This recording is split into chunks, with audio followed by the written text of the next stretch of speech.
వేద వేదాంత వేద్యాయ జగశ్యామమూర్తయే పుంసామోహన రూపాయ పుణ్యశ్లోకాయ మంగళం నారాయణ నమస్కృత్య నరం చైవ నరోత్తమం దేవీం సరస్వతీం వ్యాసం తతో జయముచ్యతే ఓం నారాయణాయ విద్మహే వాసుదేవాయ ప్రచోదయాత్ ఓం సర్వాత్మకబ్రహ్మణే నమః కర్పూరమంగళ నీరాజనం సమర్పయామి జయ శ్రీమద్రమారణ గోవింద శ్రీరమణ గోవింద రమణ గోవింద ఆంజనేయ గోవింద నమో పార్వతీ పతయ హర హర మహాదేవ శంభో ఆర్చున్నారా కథ చదవాలన్నా చదువుతారా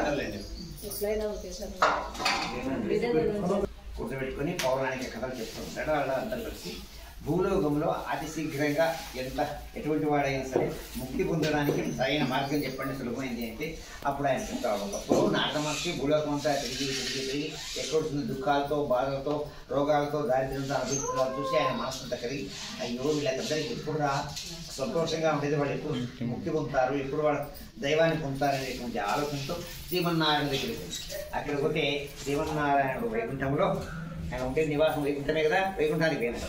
అక్కడ పోతే లక్ష్మీదేవి పాత్రలు ఉంది. అక్కడికి పోయి ఆయన ఏమంటాడంటే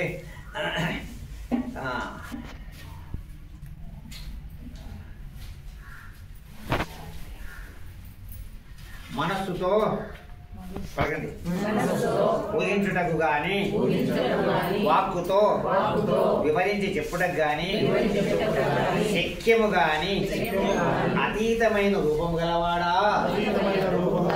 ఆది మధ్యాంతరహిత నిర్గురుడవయ్యు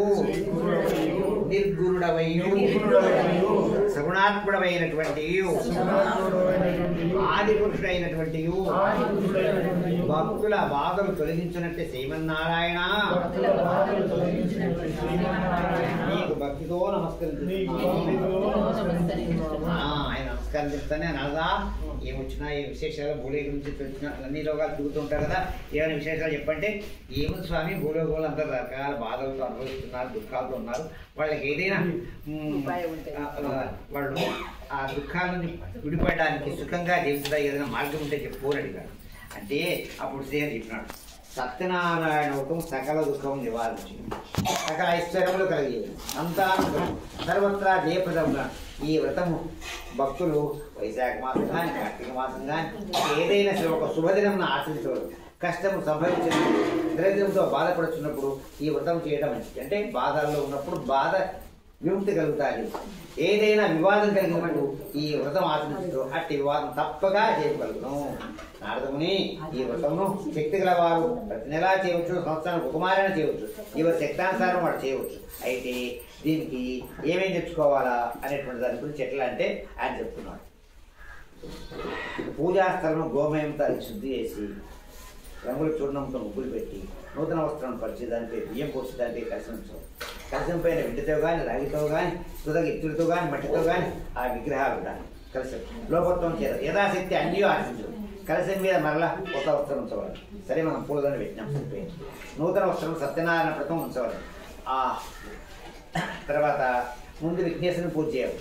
తర్వాత లక్ష్మీదేవిని, విష్ణుమూర్తిని, పరమేశ్వరిని, పార్వతిని, సూర్యుడు, నవగ్రహాలను, ఇంద్రాదక్ష దిక్పాలను, అతిదేవత ప్రతిదేవత సహా అందరినీ పూజించాలి. పూజించిన తర్వాత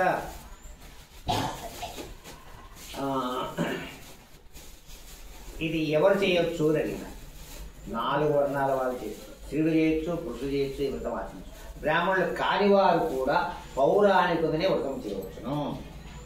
ఈ పాయింట్ మీద నేను తెలుసుకోవడానికి మొదలు వ్రతము చేయవారు బంధువులను పిలుచుకొని చేయవారు. అరటి పండ్లు, ఆవు నెయ్యి, ఆవు పాలు, గోధుమ నిల్క, అదిలించు, బియ్యం నిల్క, చక్కెర లించు, పిల్లలు ఇవన్నీ సమానముగా కలిపి ప్రసాదం తయారు స్వామి నివేదన చేయాలి. ఆ విధంగా నైవేద్యములు జరిపించి పిమ్మట బ్రాహ్మణులకు యథాశక్తి దక్షిణలు ఇచ్చి కథ శ్రద్ధగా విని బంధుమిత్రాలతో బ్రాహ్మణులతో కలిసి భోజనం చేయము. సత్యనారాయణ స్వామి కృతిగా నృత్య గీతాదికలు జరిపించు. పాటలు పాడాలా, నాట్యం చేయాలా? ఇది భూలోకమున కలిగముందు ఇష్టకామితార్థము బడియటం మిక్కులు సుఖమైన మార్గము. అట్లీస్ట్ ఇంకొకటి పెట్టిందా అది అయిపోయింది కదా, నైవేద్యం పెట్టిందా ఇప్పుడు ఉండవు. అది మొదటి అది నైవేద్యం పెట్టినారా? ఓం భగవస్వరేణ్యం బ్రహ్మాత్మనం బ్రహ్మవిహి బ్రహ్మాగ్నో బ్రహ్మైవ తేన గంతవ్యం బ్రహ్మకర్మ సమాధి. ఓం శ్రీ రమాసత్యనారాయణ స్వామి దేవతాభ్యో నమః. మాధురం కథ ఒకటి పెట్టాలి.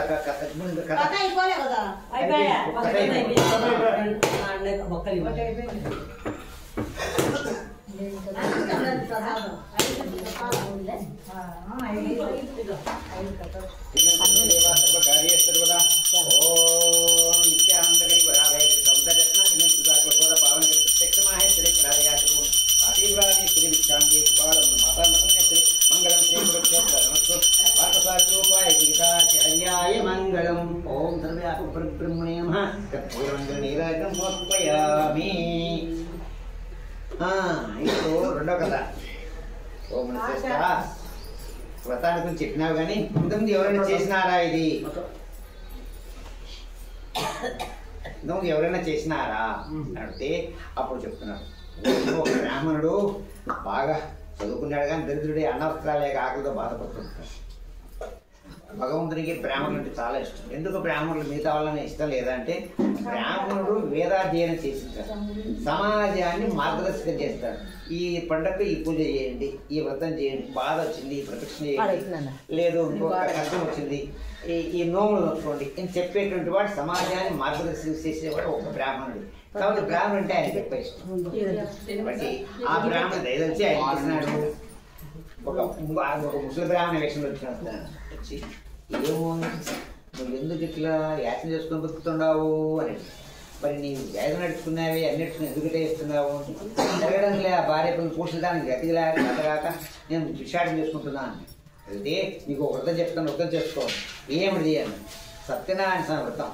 ఇట్లా గోధుమ రవ్వ, చక్కెర, పాలు, పెరుగు, తేనె, నెయ్యి తీసుకొని ఒక మంచి రోజు చూసి బంధువులను పిలిపించుకొని ఆయనకు వ్రతం చేయి, నీకుంటే కష్టాలను పిలిపిస్తాను. సరే అని చెప్పి ఆ బ్రాహ్మణుడు ఏం చేస్తాడు, తనకు భిక్షాటన పోతే వచ్చినట్టు